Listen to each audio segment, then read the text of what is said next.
Ми ще вчора з Михайлом це проговорювали. Надіємося, що одна особа в Євросоюзі не буде блокувати 90 мільярдів або перший транш 90 мільярдів і у українських воїнів буде зброя. Інакше дамо адресу цієї особи нашим Збройним силам, хлопцям нашим, нехай вони йому дзвонять і з ним спілкуються своєю мовою.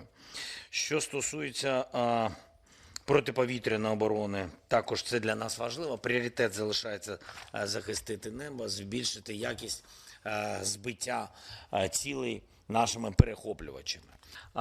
Що стосується вашого другого запитання, ми проводимо консультації з усіма лідерами, я особисто, Близького Сходу. Катар, Емірати, Бахрейн, Йорданія. Думаю, сьогодні поговорю ще з... Не можна казати, з ким?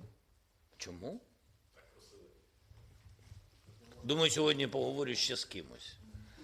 Так, в будь-якому випадку проводимо з усіма консультації, і всі консультації говорять про те, що людям потрібно ППО, а саме наші знання і експертиза. Тому що, наприклад, так, між нами, ПАК-3, ракет ПАК-3 на Близькому Сході, країни в цілому, використали десь 800 плюс ракет за ці атаки. Україна ніколи не мала за весь цей час стільки ракет для відбиття ударів. За ці 3 доби було 800 плюс ракет. Зрозуміло, що перша доба вона шокова у країн Близького Сходу. І це зрозуміло чому. Ми всі пам'ятаємо масові удари шахедів. І під час шокових ударів, зрозуміло, всі використовували все, що було. ПАК-2, ПАК-3. Тобто тут питання, тому що немає відповідного досвіду. Зараз досвід є. Всі розуміють, що патріотів буде недостатньо. Наш заклик дуже простий. Ми би хотіли тихенько з країнами, які можна називати, і з країнами, які не можна називати, отримати дефіцит для себе, ті ракети для патріотів, і передати відповідну кількість перехоплювачів.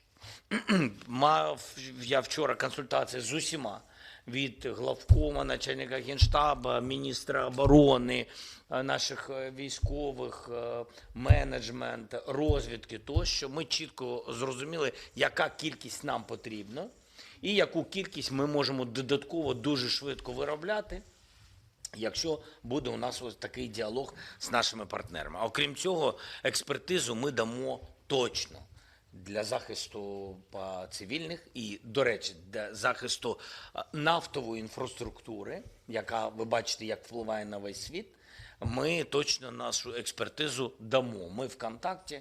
Міністерство закордонних справ може додати, якщо ви хочете, Андрій Іванович, будь ласка. Бо питання було і до вас також. Пане президенте, на доповнення, що ви сказали, ми зараз спостерігаємо ерозію безпеки в регіоні Близького Сходу.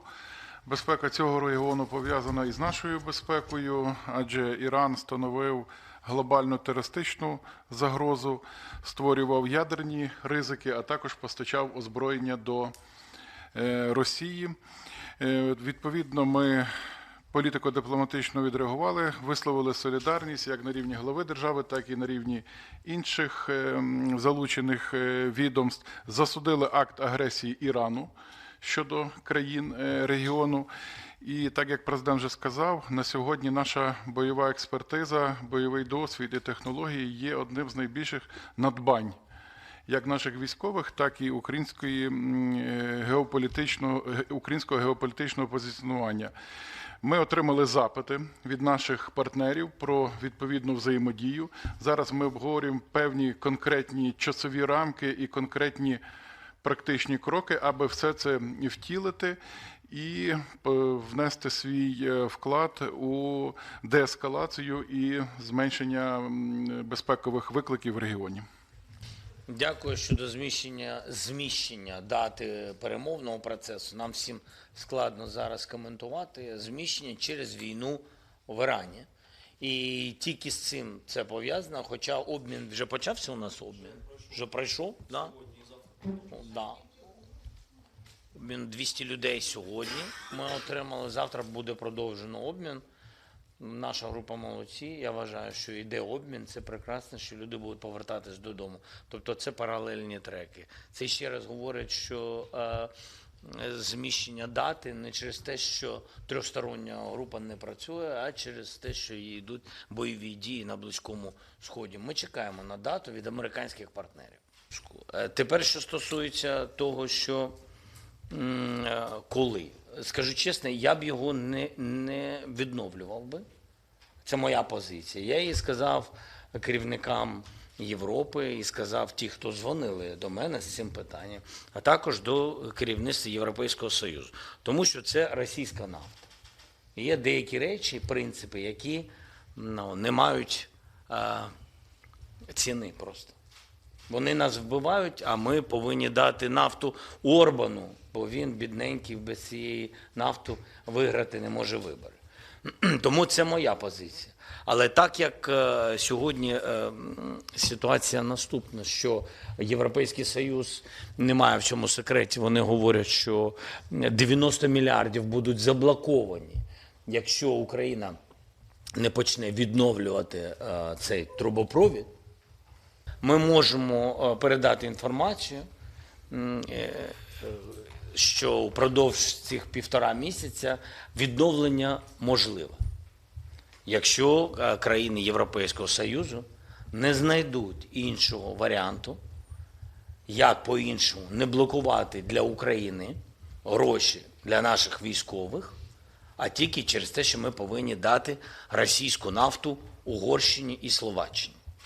Ми все підготуємо, а рішення буде тоді відповідно за ними. А що ми хочемо? Ми ж можемо використовувати цей трубопровід не тільки для російської нафти, а для того, щоб він був в безпеці. Я думаю, що Сергій прокоментує більш професійно, ніж я.